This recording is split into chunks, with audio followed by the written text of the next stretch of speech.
Oh, Mom? As I returned from shopping, I found my daughter, Madison, with a big belly, crouched at the entrance. Her face was gaunt, and she looked extremely tired, her eyes somewhat unfocused as she looked up at me. Next to her, a child clung tightly to Madison. Mom, Mom. Calling for Mom. Realizing this child was my granddaughter, Harper, I brought the two of them inside and asked what had happened. It turned out, Madison's husband, Stephen, had grown frustrated with her inability to move around much during her second pregnancy, and had left them in front of the house, abandoning them. Madison was clearly in her final month of pregnancy, visibly in need of care. Even though the days were warm with sunshine, the wind was cold. I couldn't help but feel angry, wondering what he intended to do if I hadn't been there. Stephen didn't seem like the type to do such a thing. Pregnancy isn't an illness, right? We have pregnant women at our company who work from home just fine. And Harper, she's always crying and so loud. My colleagues' kids never cry like that. When I finally called him, he sighed loudly on the phone, as if on purpose. An unemployed, obese, and noisy child is a nuisance. Let the parents take care of them for a while. Hearing that, I realized talking to him was futile. Fine by me. With that, I hung up and focused on caring for Madison and Harper. Half a year passed, and one afternoon in spring, Stephen called. Hey, what's going on? Your house is gone. I was puzzled at first, but then I understood. You finally noticed? After learning the truth, he was speechless, his face turning pale. My name is Scarlett, a 58-year-old housewife. My husband passed away about 3 years ago, leaving me alone, but I've never minded solitude. His study is filled with books, including his favorite novels, challenging research papers, magazine clippings, and diaries, making me feel close to him whenever I'm there. Sometimes, I spend time in the study, browsing through the stacked books. My daughter Madison, her daughter Harper, and Madison's husband Stephen, live about a 30-minute drive away in the next town. Stephen works at a large company owned by his dad, holding a position as a department head at the young age of 33, and is even talked about as a future CEO. Madison and Stephen met at a beer party. When Madison went out with friends, one of them recognized a former classmate, which turned out to be Stephen. By chance, they worked near each other and started seeing more of each other, occasionally bumping into one another or going out for drinks with friends, eventually leading to a relationship. Madison wasn't the type to make the first move, often calling me, unsure of what to do. Well, I'm not sure either, but maybe just go out for a meal and enjoy yourselves? I couldn't offer much advice on love, not being very experienced myself. Unlike me, my husband had his fair share of romances, but when it came to our daughter's love life, I won't allow her to date someone strange like me. He was protective. It was funny hearing him call himself strange. Nonetheless, their relationship progressed smoothly, and by the time a year had passed, they came to announce their engagement. Stephen, being the son of a big company's president and his excellence in sales, had reassured my husband enough to entrust our daughter to him, he later told me. I too felt at ease sending off our daughter to such a respectable person. Soon after, the two married and moved to the next town to start their life together. Initially, Madison would come to visit us, sharing the joy of discovering her pregnancy and her anxieties about giving birth. Around 3 or 4 months after we learned of Madison's pregnancy, my husband passed away. He was involved in a traffic accident with a truck whose driver had fallen asleep at the wheel. Both Madison and I were shaken by the sudden news and found it hard to live calmly for a while. Rushing to prepare for the funeral and running around for company and government procedures, the days passed, and before we knew it, a month had gone by. What's strange is that I hadn't seen Stephen since he came to introduce himself for the marriage. Even at the funeral, he only showed his face for about an hour before disappearing quickly. I thought it was a bit rude, but according to Madison, that's just how he is. It can't be helped. Stephen is always busy with work, Madison said, forcing a smile despite a hint of sadness. It seemed she hadn't had much of a chance to talk or spend time with Stephen, who had started leaving early in the morning for golf meetings on weekends. Being a president's son might excuse him somewhat, but I wished he would consider Madison, who was heavily pregnant. As summer came to an end, Madison returned to our home to give birth. With her belly fully rounded, she was looking forward to meeting the baby. It's a girl. We've already decided on a name. Oh, really? What's her name? Harper. Stephen and I chose it. Madison, smiling as she spoke, gave birth within 2 weeks and soon went back to her home where Stephen was waiting. Madison, make sure to visit us sometimes, Harper too, I said over the phone, but Madison's reply seemed hesitant.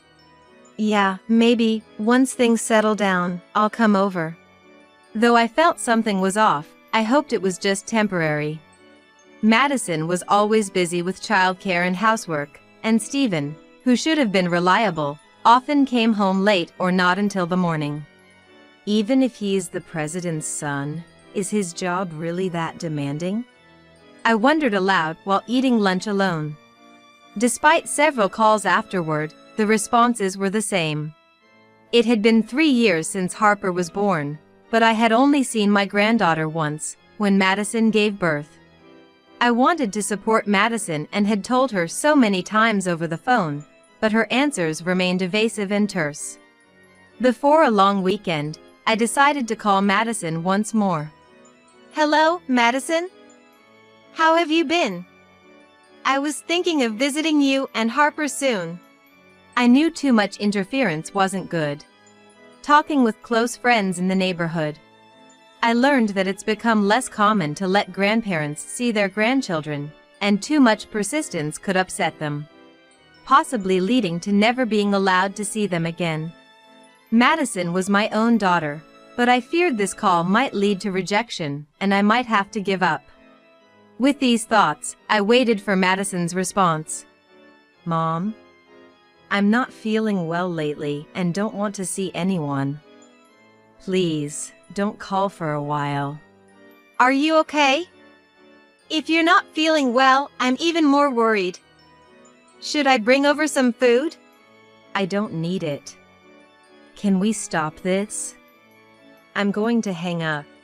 Wait, how about Harper? And Stephen, is he doing well? Not caught a cold? You're too nosy, Mom. I want to raise my child on my own, so stop calling. Madison hung up, irritated. The call was short, but it shocked me profoundly. I had never imagined Madison felt that way about me. I thought I was being kind, but I was just being meddlesome, I thought, holding back sadness as I stared at the disconnected phone. Maybe she was tired and nervous from childcare, or perhaps I had been too interfering.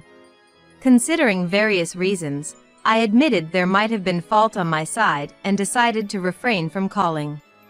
But I couldn't help wondering, had the girl who used to talk to me so openly really changed this much? Despite my doubts and unwillingness to give up on seeing my granddaughter, I continued to call about once a month.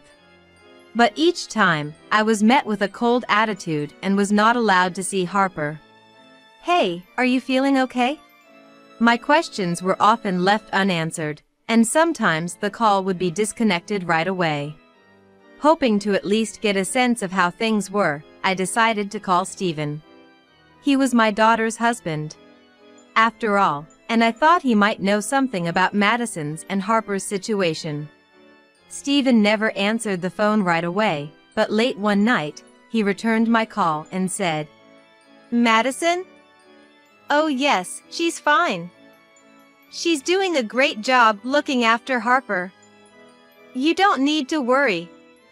Madison has always been very responsible. Oh, that's good to hear. But could you tell her I'd like to see her sometime? Yes, of course. It's strange that Madison isn't answering her phone, isn't it? She's not usually like that. Quite troubling. Stephen's words felt insincere, as if he was feigning ignorance about the whole situation. I felt a bit uneasy about his tone, but my suspicions were confirmed about a month after that call. As autumn deepened, returning from shopping one day, I saw a figure sitting at my front door. At first, I thought a homeless person might have mistaken my home for somewhere else. But as I got closer, I realized it was Madison. Madison? And that belly. And who is this child? I exclaimed in surprise. Madison's belly was noticeably larger, indicating a second pregnancy. Oh. Mom. Her face was gaunt, and she looked extremely tired, her eyes somewhat unfocused. Next to her, a child clung tightly to Madison. Mom, Mom. Calling for Mom. Realizing this child was Harper, I quickly unlocked my house and welcomed them inside, practically carrying them in. I settled them on the living room sofa and made some hot milk for them to drink. Harper cautiously sipped the still warm milk. It's cooled down, so it's okay. I reassured her, and Harper drank, leaving a white ring around her mouth. Turning to Madison, I began to ask about what had happened. So, what brought this on? Sitting outside like that. Where's Stephen? What happened to your home? Madison began to cry and looked down for a while before she told me. Take your time. I rubbed her back. After calming down, she explained that as her second pregnancy advanced, she struggled with household chores and childcare, which frustrated Stephen. He had driven Madison and Harper to the front of my house and left them there. Seeing Madison visibly in her final months of pregnancy made me furious, thinking about what would have happened if I had been away. How could he? I immediately called Stephen. He hadn't mentioned Madison's pregnancy during our last conversation, which would have prompted me to help sooner. After several rings, "Hi?" a lethargic voice answered. "Hello? Stephen, what's this I hear about you leaving Madison and Harper outside my house just now?" I asked angrily, but Stephen nonchalantly replied, "Well, that's how it is. Madison's been neglecting most of the household duties lately, using her pregnancy as an excuse. Even when I come home tired, there's no dinner ready." Not helping because you think it's all Madison's job? Don't you think you should be supporting your wife? Why should I help? House chores are the wife's job, Madison's job. I have my own work to do. It's only natural she takes care of the house since she's the housewife. Madison is pregnant. And thinking it's natural without any appreciation is just too ungrateful. Being pregnant isn't a sickness, right? We have pregnant women at our company who are working remotely just fine. And Harper, always crying and making a fuss. My coworker's kid never makes a peep. He exaggeratedly sighed over the phone.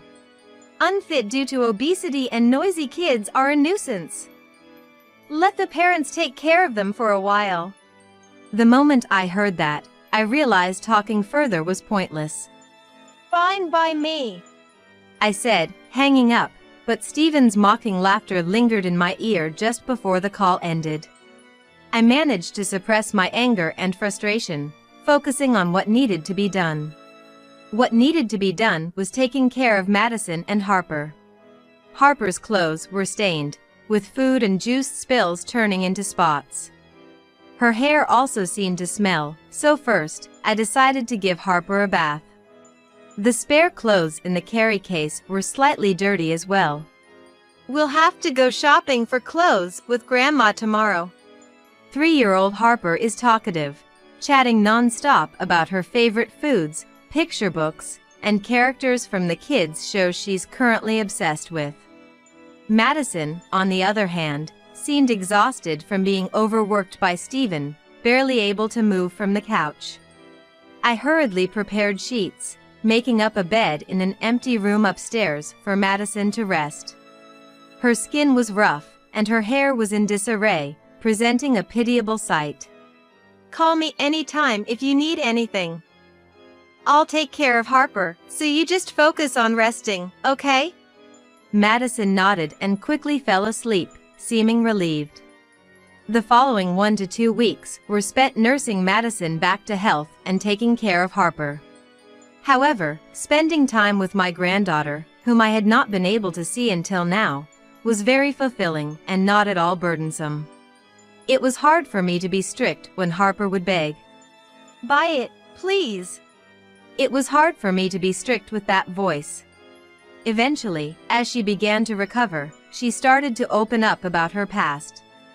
"Stephen was kind before we got married. He respected my opinions, and we would discuss even the smallest things together. Those were the happiest times." But then, she grew sadder.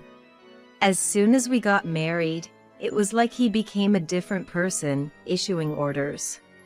You can't rely on your parents. You must do all the housework perfectly."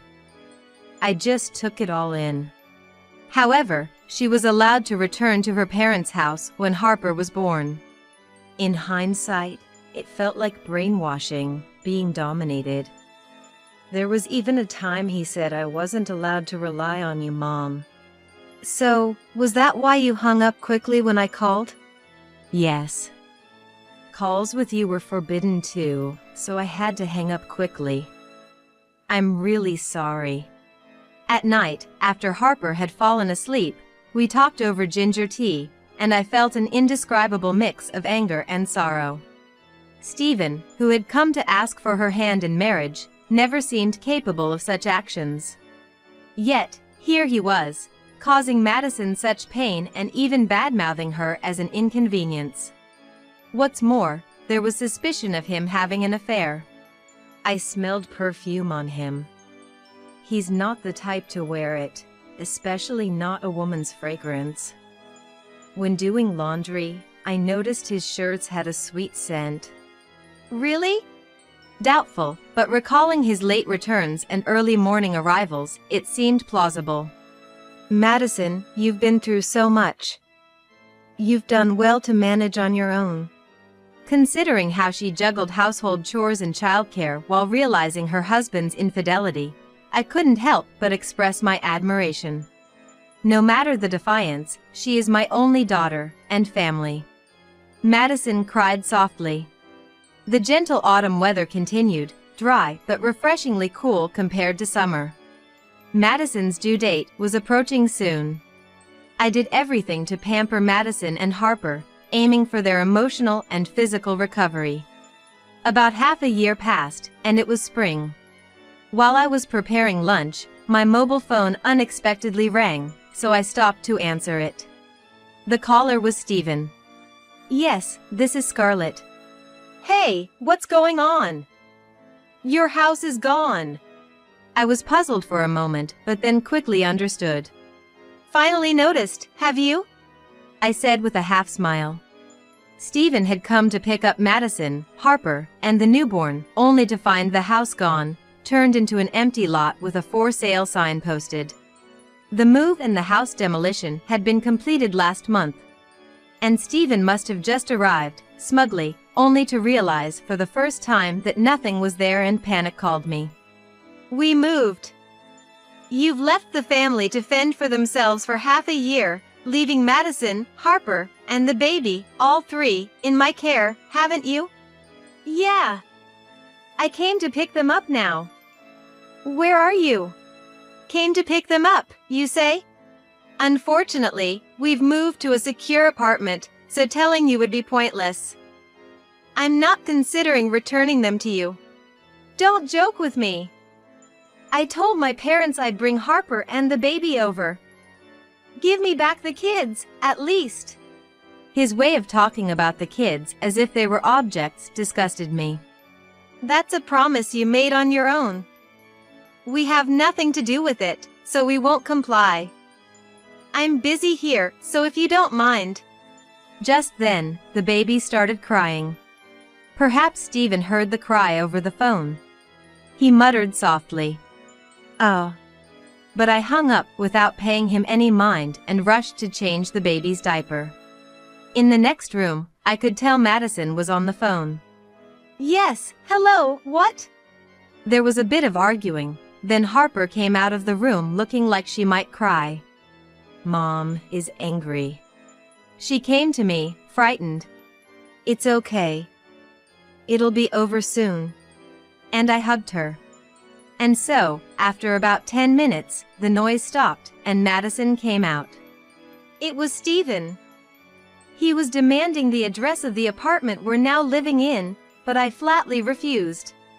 I don't care if he wants to show Harper and the baby to his parents. I sighed, thinking he had tried the same thing with me. But maybe it was lucky he called. I got to say what I really wanted to. The matter with the lawyer? The matter in question was Stephen's infidelity. On that call, I told him we'd be getting a divorce through a lawyer. I'd also be seeking alimony for his affair.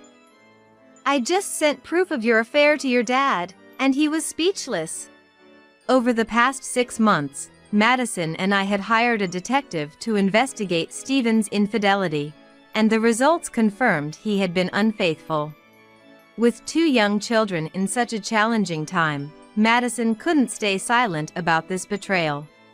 Stephen had not expected Madison to suspect his infidelity and was shaken by her knowledge. He must have been pale with shock over the phone. Knowing that his own parents were aware of the evidence was even worse. He was outraged, saying, "How dare I do such a thing, but those are my words." Considering his parents are quite strict, I wonder if they'll give him a hard time later? Madison's prediction proved accurate, and later, a meeting with Stephen's in-laws was arranged to discuss his actions. On the day of the discussion, the in-laws apologized first and accepted Madison's divorce. Stephen's dad was furious with Stephen, saying that a man who cheats despite having a wife and children is not needed. Even if he was a candidate for the next company president, and ended up firing him from his own company. In essence, Stephen was effectively dismissed. Furthermore, he relinquished custody of the 2 young children, allowing us to raise them. Of course, Stephen was also made to pay compensation and child support. As for Stephen himself, he was being chased for these payments and was also struggling to repay debts incurred from supporting his affair partner. He managed to find another job, but with a salary that couldn't afford a large house like before, he moved into a small, cheap apartment. After Stephen lost his potential as the next president, his affair partner cruelly left him. It seems she was not interested in Stephen himself, but was attracted to the title he held. Subsequently, Stephen tried several times to contact Madison, suggesting they try again or reconcile, but Madison deleted his contact information. The divorce was finalized smoothly, and Madison became single but not alone, with her children growing up well. Though Stephen and the in-laws settled their affairs, Stephen's dad, feeling responsible, continued to generously support Harper and the other child's upbringing beyond the agreed child support. Despite Madison and I repeatedly refusing, he insisted, so we accepted it for the children's future savings. We also shared photos and videos of our adorable grandchildren with the former in-laws and even video call when schedules allow. Watching Harper and her sibling, the in-laws seem very happy, treasuring their grandchildren as precious. Harper started preschool and is busy with mud and sand play with friends every day. One sunny afternoon, when I went to pick Harper up from preschool, she was holding a rolled-up piece of drawing paper. "What's that, Harper?" I asked casually, and Harper shyly replied, "A picture of Mom." The preschool teacher mentioned that today, they drew portraits as presents for their moms. Harper was too shy to show it to me, but ran home and presented it to Madison. Though I couldn't see what the portrait looked like, Madison was surprised and touched, praising Harper abundantly. Harper's individuality will surely continue to grow. Thinking about her future fills me with hope and anticipation. Now, the four of us living together and feeling this happiness feels almost like a miracle.